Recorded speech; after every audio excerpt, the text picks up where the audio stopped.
my birth, the Nintendo Entertainment System also went into development.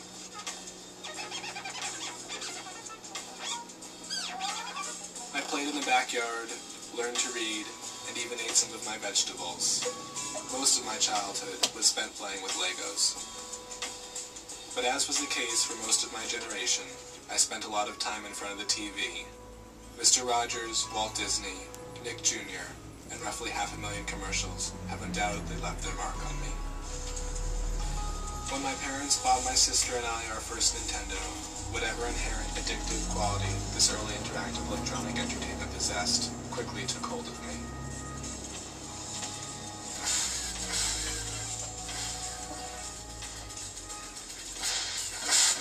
At some point, something clicked.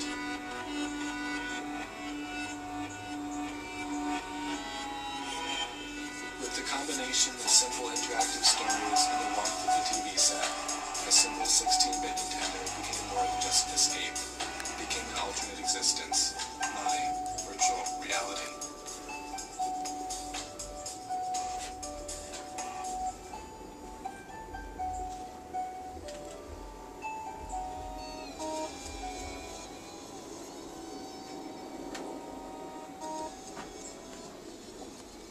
I am a video game addict, and it's not because of a certain number of hours I have spent playing or nights I have gone without sleep to finish the next level. It is because I have had life-altering experiences in virtual space, and video games have begun to erode my own understanding of what is real and what is not. I am addicted because even though I know I am losing my grip on reality, I still crave more.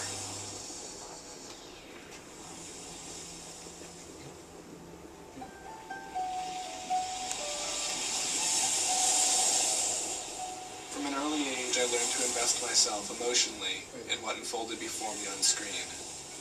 Today, after 20 years of watching TV geared to make me emotional, even a decent insurance commercial can bring tears to my eyes. I am just one of a new generation that is growing up. A generation who may experience much more meaning through video games than they will through the real world. Video games are nearing an evolutionary leap, a point where game worlds will look and feel just as real as the films we see in theaters or the news we watch on TV. And while my sense of free will in these virtual worlds may still be limited, what I do learn applies to my real life. Play enough video games and eventually you will really believe you can snowboard, fly a plane, drive a 9-second quarter mile, or kill a man. I know I can.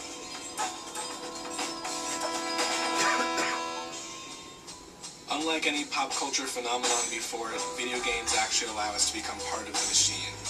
They allow us to sublimate into the culture of interactive, downloaded, streaming, HD reality.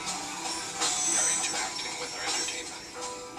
I have come to expect this level of interaction. Without it, the problems facing the real world, poverty, war, disease, and genocide, lack the levity they should. Their importance blends into the sensationalized drama of primetime TV.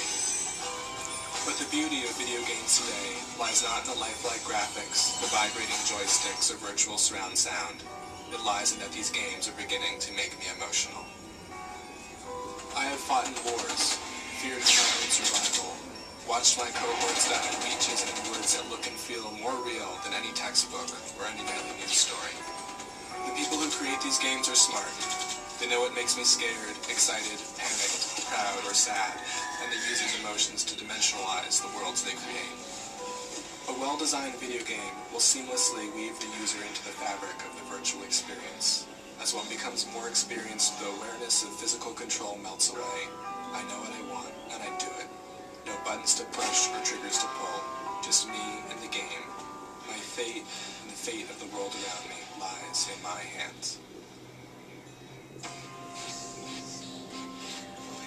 I know violent video games make my mother worry. What troubles me is not that video game violence is becoming more and more like real-life violence, but that real-life violence is starting to look more and more like a video game.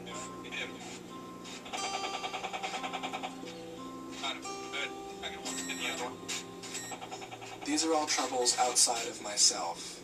I, however, have a problem very close to home. Something has happened to my brain.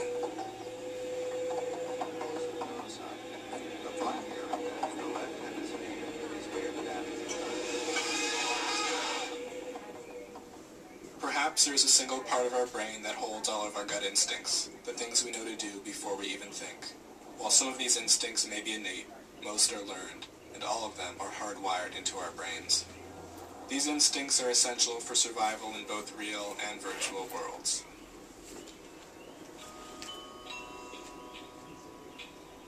Only in recent years has the technology behind video games allowed for a true overlap in stimuli.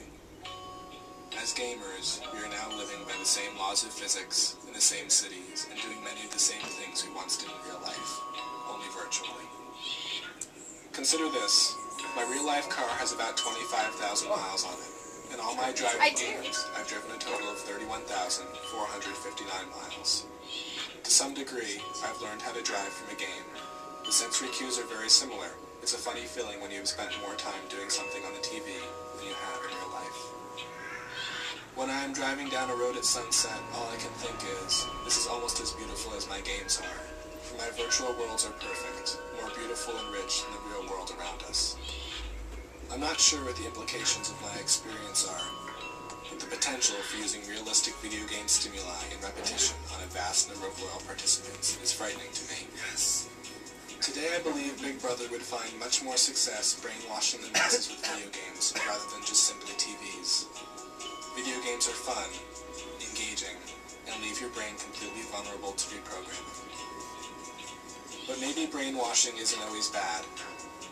Imagine a game that teaches us to respect each other, or helps us to understand the problems we're all facing in the real world. There is a potential to do good as well. It is critical, as these virtual worlds continue to mirror the real world we live in, that game developers realize that they have tremendous responsibilities before them. I'm not sure what the future of video games holds for our civilization, but as virtual and real-world experiences increasingly overlap, there is a greater and greater potential for other people to feel the same way I do.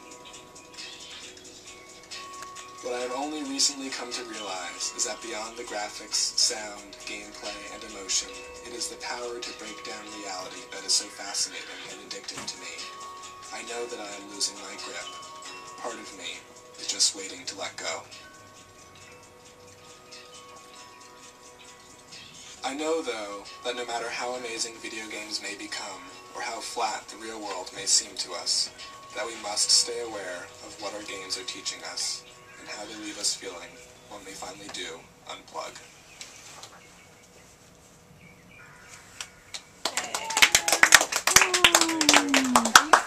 It seems so dated now for me to watch it. It's funny. I've seen that before. I was saying to you.